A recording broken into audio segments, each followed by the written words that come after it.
আমাদের স্টোরিতে আজকে আলোচনার বিষয় হচ্ছে শনির সাড়ে সাতি। আপাতত শনির সাড়ে সাতি 3টে রাশির ওপর চলছে। সেগুলো হচ্ছে মেষ রাশি, কুম্ভ রাশি আর হচ্ছে মীন রাশি। এই 3টে রাশি। দেখো, কোনো গ্রহ বা সাড়ে সাতি যাই বলো না কেন, সবসময় যে খারাপ ফল দেবে তা কিন্তু না। কিছু সময় মানুষের শিক্ষার জন্য কিছু কিছু গ্রহ আমাদের জীবনে আসে এবং সেটা আপস অ্যান্ড ডাউন আমাদের জীবনে, প্রত্যেকটা মানুষের জীবনেই থাকে। যে শনির সাড়ে সাথে মানে বিশাল ভয়ঙ্কর ব্যাপার, এরকম কিন্তু কিছু না। সবসময় যে এরকম খারাপটাই হয় এটা ভাবা উচিত না। কিন্তু হ্যাঁ, কিছু কেমন রাশির ওপর, কিছু কেমন লগ্নের ওপর কিছু খারাপ কিছু এফেক্ট পড়ে, যেগুলো আমি আলোচনা করছি। তো দেখো, সর্বপ্রথম বলি, শনির সাড়ে সাতির যে সময়টা, অর্থাৎ 7 বছর শনির সাড়ে সাতি চলে হচ্ছে 7 বছর। এটাকে ভাগ করা হয় প্রথম, দ্বিতীয় এবং তৃতীয় চরণ হিসাবে। প্রথম চরণ 2.5 বছর, দ্বিতীয় চরণ 2.5 বছর আর তৃতীয় চরণ 2.5 বছর।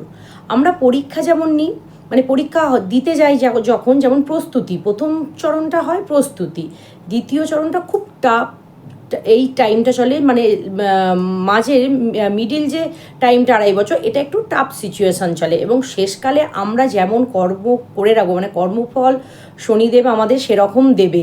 অর্থাৎ আমাদের এবার লাস্টের যে 2.5 বছর, তাতে আমরা যেমন কর্ম করব সেটার আমরা ফল পাবো। তো এবার কোন কোন রাশির কতদিন কি চলছে সেটা আমি তোমাদের সঙ্গে একটু আলোচনা করে নিই। বর্তমানে কুম্ভ রাশির তৃতীয় চরণ চলছে, যেটা 2027 সালে জুন মাসে শেষ হবে। এরপর মীন রাশির যে কঠিন টাইমটা, অর্থাৎ দ্বিতীয় চরণ চলছে, যেটা খুব আগেই বললাম কঠিন, তো এটা দ্বিতীয় চলছে। এবং মেষ রাশির চলছে হচ্ছে প্রথম চরণ।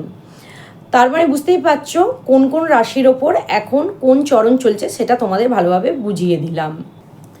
এবার বলি, যাদের যেসব রাশিগুলো বললাম, সেই রাশিগুলো যাদের শনির সাড়ে সাতি চলছে তারা কি করবে।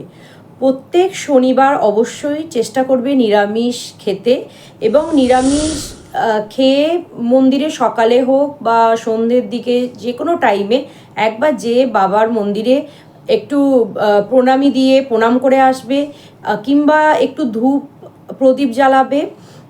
কিছু না পারো, কিছু দেখবে মন্দিরের আশেপাশে দুস্থ মানুষজনকে একটু সাহায্য করবে, কিছু টাকা দিয়ে বা কিছু কিনে যদি সাহায্য করতে পারো শনিবার দিনটায়, সেটা ভালো হয়। বা মন্দিরে সর্ষের তেল যদি দান করতে পারো সেটা ভালো হয়, বা কালো তিল যদি দান করতে পারো সেটা ভালো হয়। এছাড়া যদি মন্দিরে সর্ষের তেলের প্রদীপ জ্বালিয়ে তাতে একটু কালো তিল দিয়ে, শুধু প্রদীপ না, কালো তিল আর সর্ষের তেল দিয়ে মন্দিরে যদি শনিবার দিনটা যে যদি প্রদীপ জ্বালাতে পারো, তাতেও কিন্তু শুভ ফল লাভ করা যায়। এছাড়া অনেকে মনে করেন যে নৃসিংহদেবের নাম জপ করলেও শনিদেবের প্রভাব কিছুটা কমে। আজকের ভিডিওটা ছিল এই পর্যন্তই। কাদের শনির সাড়ে সাতি চলছে এবং তারা কেমন আছে অবশ্যই আমাকে কমেন্টসে জানাতে ভুলো না। আর আমার যদি কোথাও কিছু ভুল বলে থাকি সেটাও কিন্তু কমেন্টসে জানাবে। চলো, আজকের মতো টাটা।